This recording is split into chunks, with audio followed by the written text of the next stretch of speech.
ibihugu byose bizokuyoboka Mukama. Ibihugu byose bizokuyoboka Mukama.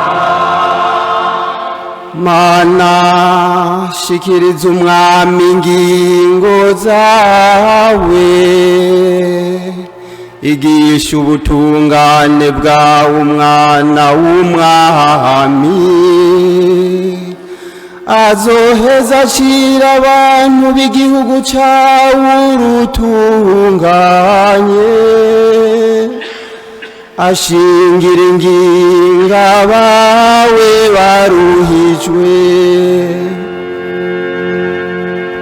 Ibihugu byose bizokuyoboka Mukama.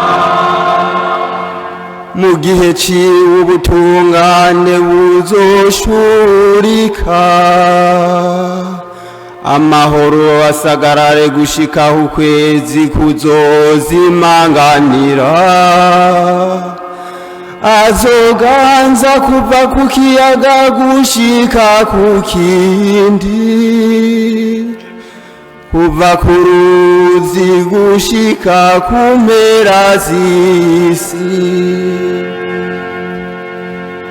Ibihugu byose bizokuyoboka Mukama. Abami b'itarashishi nabo mu mazinga bazozana amaturo, abami b'Isheba na Seba bamuhereza amashikanwa, abami bose bazokubita inkoro hasi imbere yiwe, amakungu yose azomuyoboka. Ibihugu byose bizokuyoboka Mukama. ntako azokiza umukene amutabaza,